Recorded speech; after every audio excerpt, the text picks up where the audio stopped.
Okay, good morning everyone. So class, we will be discussing today the module number 8 and to some, this is module number 7.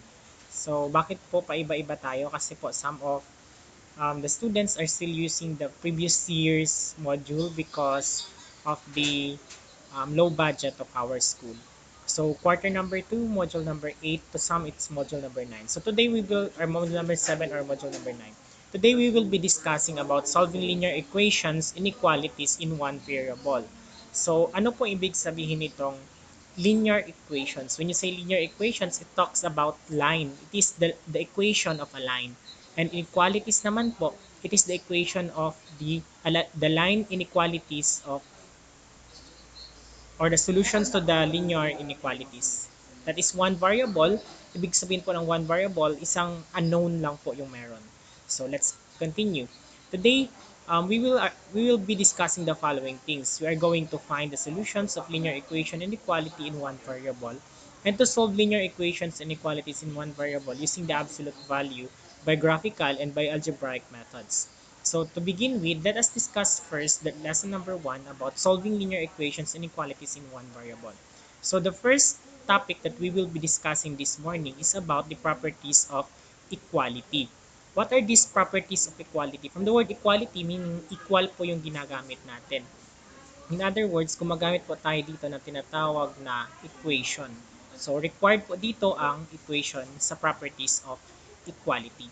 So, when you say properties naman po, these are the things or the characteristics that would describe as a particular idea in mathematics. So, for example, yung equation, ano yung mga ideas na accepted and totally proven on these items. So, let A, B, and C are the real numbers or any real numbers. Ibig sabihin daw po, yung mga gagamitin natin dito na variables are A, B, and C, and these are all real numbers. When you say real numbers, these are numbers that exist. Example, 1, 2, negative 5, the integers, the rational numbers, the decimal numbers, these are the real numbers. Next is, first property is what you call the addition property of equality or the APE in short.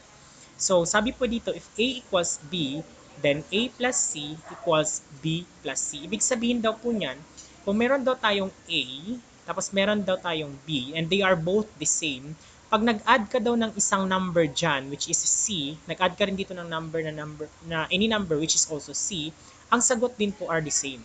Ano po yung example niyan? Example, meron kang 3. Dito na lang tayo sa gilid. Meron kang 3 equals 3. Tapos, kung mag-add ka ng 1 sa kabila, ibig sabihin, pag nag-add ka din daw ng number sa kabila, the same din po yung sagot. For example, 3 plus 1, that is 4, and also 4 is equals to 4. That's why, ang tawag niyan, addition property of equality. Next, the subtraction property of equality. The same sila ng concept ng number 1, pero ang ginamit dito is subtraction. Ibig sabihin, pag nag-subtract ka daw ng any number letter C the left side part of the equation and added ka din ng any number C sa right part ng equation, ang sagot is also the same. Okay. Next, multiplication property of equality. Ang multiplication property of equality naman po, kapag nag-multiply, don't mind this one, don't mind this one, don't mind this one also. Okay, ang multiplication property of equality naman po, kapag nag-multiply ka ng number, any number on the left side, tapos, binultiply mo din siya on the right side, they are just the same. Ang division property of equality naman po, or A equals B then and C is not equal to 0, then A over C rather, or A divides C is the same as dividing B equals C. Okay? Take note that C is not equal. Yan po yung division property. Next, substitution law. Ito yung natutunan natin on module number 7 that was discussed last meeting, the substitution law. Ibig sabihin daw po, kung ang B is equals to C, so pwede natin siyang palitan, si B ng C, and A equals to B, then B plus B or C equals C or A plus A equals C. Ibig sabihin daw po, kapag nag-substitute daw tayo, the same pa din po yung sagot regardless sa kung ano yung substitute natin, either B ba or C. Okay, that's the properties of equality. So, mahirap siya iintindihin kapag hindi natin siya napunta into solving. That's why kahapon tinuro ko yung substitution law. And out of that substitution, na ma-identify natin na meron palang properties na 1, 2, 3, 4, and 5. Okay? So let's proceed to the next one.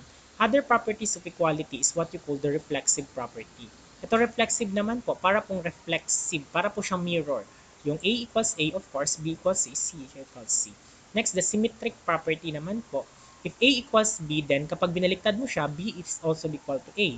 Transitive property naman po, A equals B equals B equals C, therefore A equals C. Para din siyang substitution. In this case, i-substitute mo lang. Tingnan nyo. Ito daw A equals B, sabi niya. Tapos B daw equals C. Kung si B pwedeng maging A, tapos si B pwedeng maging C. Therefore, pwede natin sabihin na A equals C. Yun po yung transitive property. Para din siyang substitution. Substitution, in other words. Again, these are the other properties: reflexive property, symmetric property, and transitive property. Okay, so if you are in online class, you are going to copy this one because this is part of your portfolio notebook. Okay, pause for a while, then copy this parts of the lesson. Okay, the next one, solving for time.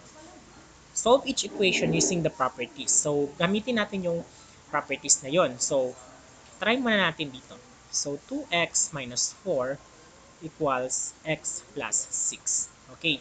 Kapag sinolve natin to, gamitin natin siya ng longer method muna. Ano po yung longer method? Tingnan mo. Lahat ng variable nasa left side, lahat ng numbers nasa right side. So, kung longer method, 2x, para malipat natin si negative 4 sa kabila, kasi lahat ng numbers po nasa right side, lahat ng variables nasa left side. So, kung nag-minus 4 ka dito, ano yung opposite niya? Plus 4 equals x plus 6. So, kung nag-plus 4 ka dyan, mag-plus 4 ka din dito sa kabila. So, magiging 2x na yan siya equals x plus 10. Okay.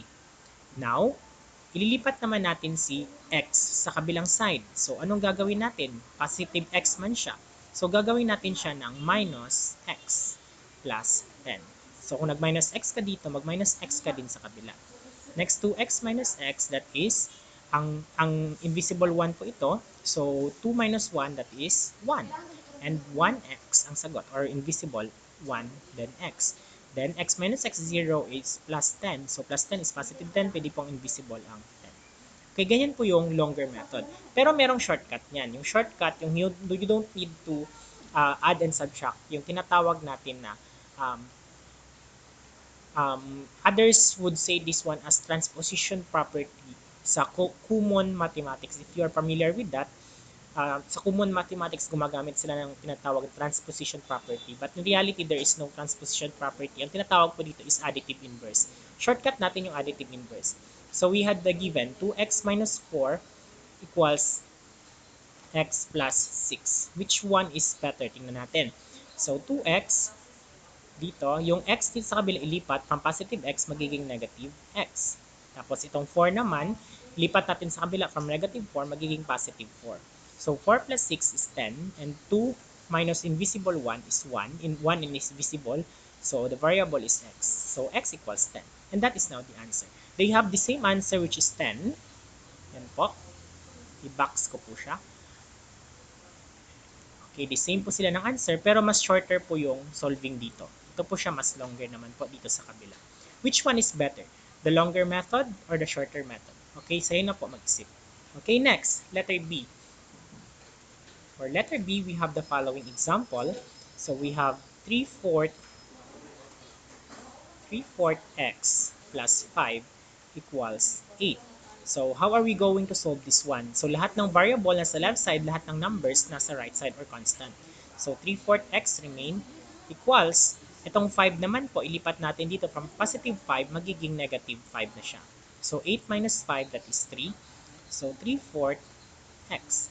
So, ano po yung gagawin natin para makancel po itong 3/4 at saka 3? Of course, ganito po ang gagawin.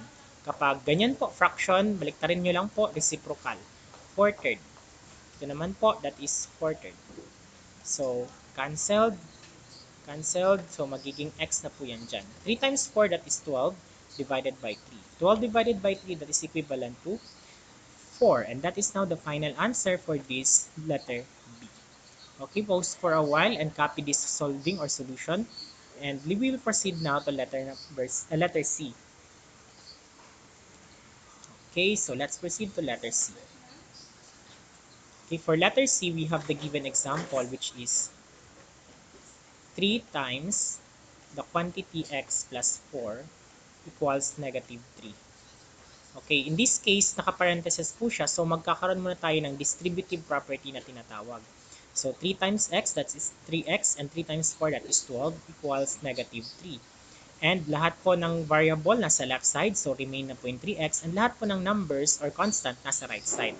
So, magiging 12, from positive 12, magiging negative 12 na siya.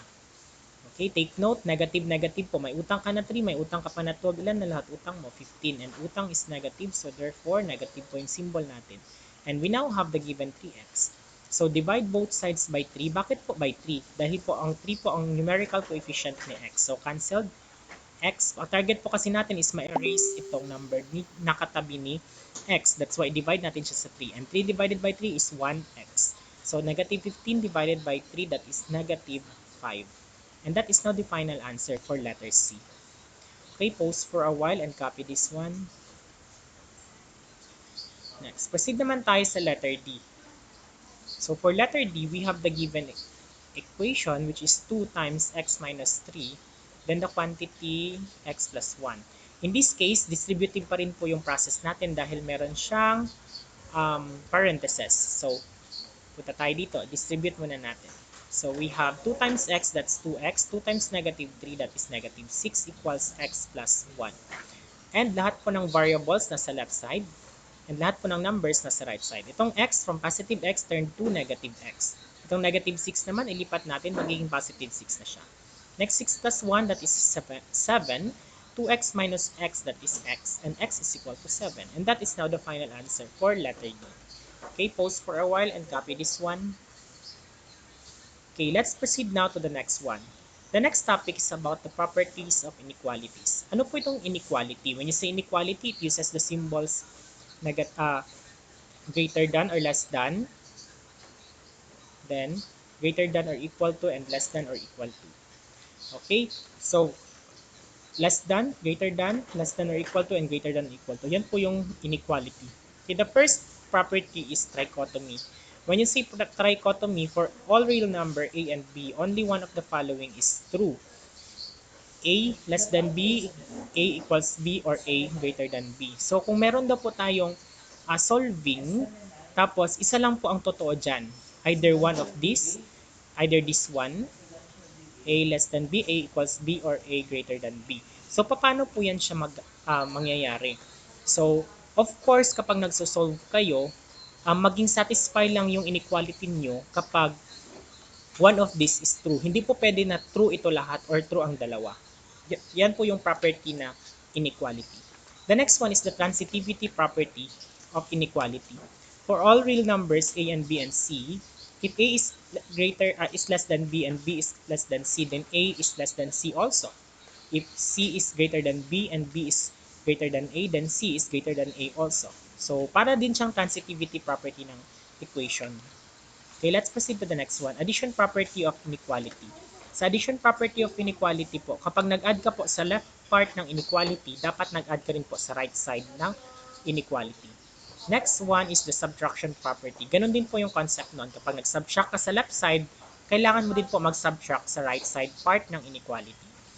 Multiplication naman po, kapag nag-multiply ka sa left side, dapat sa right side, nag-multiply ka din. Yun po yung ibig sabihin niyan. Okay?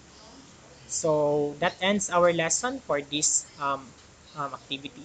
So, yun po yung mga properties natin. And tomorrow, we will be discussing how to solve inequalities and how are we going to graph that one. Okay, so, yun lang po. So, balikan natin yun dito, yung kanina yung activity natin. So, nasagot na natin ang answer dito as x equals 10. How are we going to graph that one? So, x equals 10. Gawa kayo ng number line. Sorry po, hindi po straight line ang pagkagawa ko. So, how are we going to graph? So, 10 man po yung hahanapin natin yung 10. So, for example, magawa ka ng sobra. If this is 11, this is 10, this is 9, this is 8, this is 7, this is 6, and this is 5. Take note, ang spacing po nito dapat the same. Equal po dapat ang spacing nito. Tapos nasa gitna po. Hindi ko lang talaga ma-correct ng maayos kasi po digital po yung gamit ko. Dapat nasa gitna po ang guhit. Then the arrow, it should be nasa gitna ng line. For example, this is the line, this is the line. Nasa gitna po siya yung arrow. Okay, take note of that. Okay, so asan po dyan si 10? Of course, si 10 ito po. Bilugan nyo lang po dito. And isulat nyo lang po dyan, x. Yan po yung x natin. Okay, next. Paano po natin i-graph itong x equals 4? Again, maggawa lang po tayo ng line. So, ito yung mahirap talaga kapag digital yung ginagamit. Oops, sorry.